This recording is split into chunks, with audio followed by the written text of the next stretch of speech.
कृपया महिला बॉक्स गिर जाएगा, बॉक्स के पास भाग ना दे, देह पे गिर जाएगा, कोई घटना घट जाएगी। मैं इस परिसर में मौजूद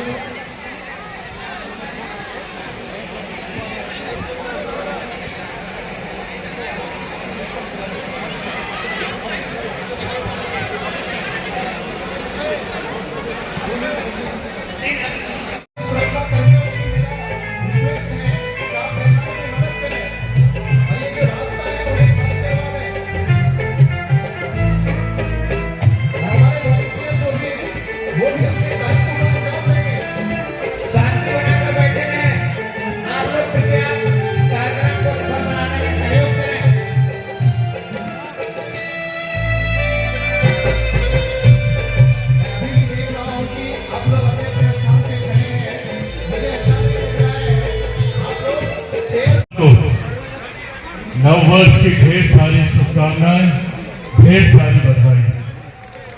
उम्मीद करता हूं कि ये साल हम सबके जीवन का एक बेहतर साल साबित हो।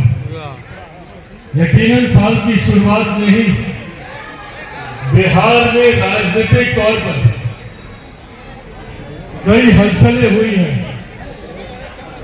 पर इन तमाम हलचलों के बीच कम से कम एक ये बात अच्छी आई कि एक लंबे समय से हम लोगों को जिस बात का इंतजार था, उस इंतजार को इस साल की शुरुआत में पूरा किया।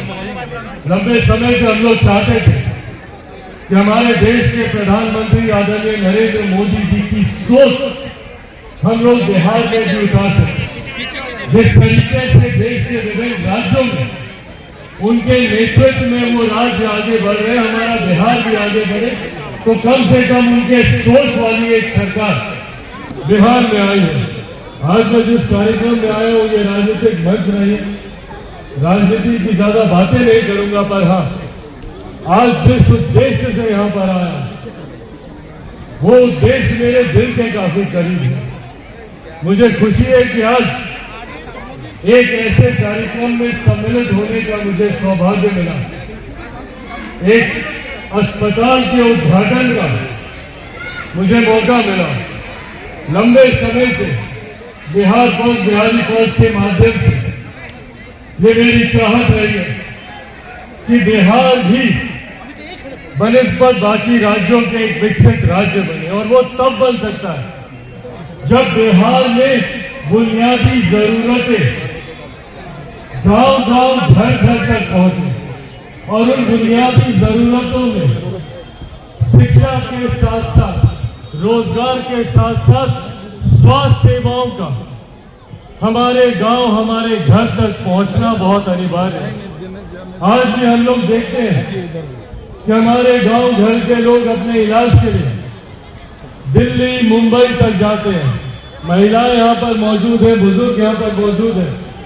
इनको मैं देखता हूं कि किस तरीके से दिल्ली में एम्स के सामने लाइन लगाकर दिनों तक इंतजार करते हैं डॉक्टर से मुलाकात करने का। पर आज कम से कम विश्वास के साथ कह सकता हूं कि ये इंतजार छातापुर की जनता को नहीं करना पड़ेगा। यहां पर एक अपना वर्ल्ड क्लास फैसिलिटी से यह अस्पताल यहां पर मौजूद है, और इसके लिए हम लोग जितना धन्यवाद संजीव जी का करें उतना कम है। मैं चाहता हूं एक बार जोरदार ताली आप लोग संजीव मिश्रा जी की आप लोग बताएं। पनोरमा ग्रुप के तहत इन्होंने कई अलग अलग कार्यों को अंजाम दिया, जिसने यकीनन हमारे प्रदेश की जनता को, बिहारियों को सुविधाएं तो दी, पर वहीं न सिर्फ प्रदेश के स्तर पर बल्कि राष्ट्रीय स्तर पर भी इन्होंने एक अपनी पहचान बनाने का काम किया। जहां एक तरफ गरीबों को, समाज के ऐसे वर्ग के लोगों को जो आज भी बहुत कम व्यवस्था में अपना गुजारा कर रहे हैं, उनको जहां इन्होंने अफोर्डेबल हाउसिंग देने का इन्होंने काम किया, वही शिक्षा के क्षेत्र में आज हम लोग जिस प्रांगण में हम लोग मौजूद हैं, इस तरीके के कई ऐसे स्कूल चलाकर जहां पे गरीब बच्चों को शिक्षा के उच्च स्तर से उनका राह एक करने का काम इन्होंने किया और आज सोच रखते हैं, उस सोच के साथ संजीव जी काम करते हैं। आज इन्होंने अपने गांव में, अपने क्षेत्र में हर वो सुविधा देने का इन्होंने प्रयास किया जो इन्होंने बिहार के बाकी राज्यों, बाकी जिलों में भी जो इन्होंने दी। आने वाले दिनों में मैं उम्मीद करता हूं कि इसी तरीके से पैनोरमा ग्रुप साफ सुथरी सभी के साथ आगे बढ़ने का ये लोग काम करेंगे। ईमानदारी के साथ लोगों की सेवा का भाव ये बहुत कम व्यवसायियों में देखने को मिलता है। जब वो आगे बढ़ते हैं तो सिर्फ अपने विकास की सोचते हैं, पर ऐसे में समाज सेवा की ये सोच जो लोग रखते हैं वो सही मायनों में अपने क्षेत्र, अपने प्रदेश से ईमानदारी करते हैं। इसी ईमानदारी के साथ ये आगे बढ़ेंगे। मैं उम्मीद करता हूँ बिहार फर्स्ट, बिहारी फर्स्ट जिस विजन के साथ लोक जनशक्ति पार्टी रामविलास आगे बढ़ने का काम कर रहे हैं, उसमें भी इन्हीं तमाम प्रावधानों का हम लोगों ने जिक्र किया। बिहार फर्स्ट, बिहारी फर्स्ट चाहता है कि बिहार के हर एक प्रखंड में, संभवतः हर एक पंचायत में अच्छे विद्यालय खुले, अच्छे कॉलेजेस खुले, हर एक जिले में, हर एक प्रखंड में आईटी सेक्टर की सुविधाएं मौजूद हैं। अलग अलग जिलों में बड़े बड़े उद्योग खुले। इस सोच के साथ बिहार फर्स्ट, बिहारी फर्स्ट आगे बढ़ने का काम कर रहा है और उसी सोच को कहीं ना कहीं संजीव जी भी अपनाने का काम करते हैं। ये भी उसी सोच के साथ बढ़कर बिहार फर्स्ट, बिहारी फर्स्ट को धरातल पर उतारने का ये प्रयास कर रहे हैं।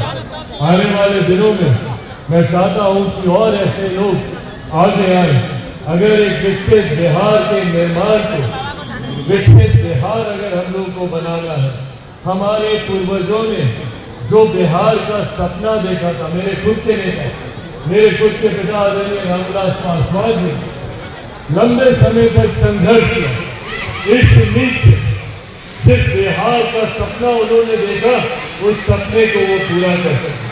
हमारे पूर्वजों ने, हमारी पिछली पीढ़ी ने ये सपना देखा, पर ये जिम्मेदारी अब हम युवा पीढ़ी के ऊपर है कि उनके इस सपने को हम लोग पूरा करें। आने वाले दिनों में इस लक्ष्य के साथ हम लोग आगे बढ़े कि बिहार को एक विकसित राज्य बनाना। हमारे प्रधानमंत्री जी ने 2047 में देश को विकसित देश बनाने का लक्ष्य रखा है, पर वो लक्ष्य तभी पूरा होगा जब हमारे देश का हर एक राज्य विकसित राज्य बनेगा। इसी दृष्टि में बिहार का भी आने वाले दशक विकास के मापदंड पे तीव्र गति से आगे बढ़ने का लक्ष्य होना चाहिए। उसी दिशा में मैं बिहार फर्स्ट, बिहारी फर्स्ट के साथ आगे बढ़ने का काम कर रहा हूँ। बिहार के अलग अलग जिले में जाकर वहां से जुड़ी हुई तमाम सुविधाओं को धरातल पर उतारने का प्रयास कर रहा हूँ और न सिर्फ इंफ्रास्ट्रक्चर, न सिर्फ शिक्षा, न सिर्फ स्वास्थ्य, बल्कि समाज के हर उस क्षेत्र में मैं उसको आगे बढ़ाने का कार्य कर रहा हूँ जो हमारी भावनाओं से भी जुड़ा हुआ।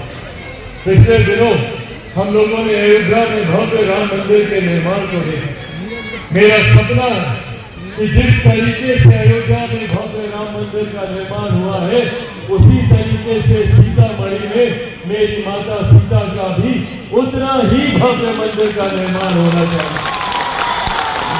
यह आस्था का विषय है, पर आस्था के साथ साथ उस क्षेत्र के विकास का भी विषय है। आज जाकर देख लीजिए, अयोध्या में छोटे बड़े वहां पर अनगिनत होटल खुलने लगे। वहां पर अनगिनत छोटे मोटे व्यवसायियों को वहां पर अपना व्यवसाय बढ़ाने का अवसर मिलने लग गया। वहां पर कई दुकानें खुली,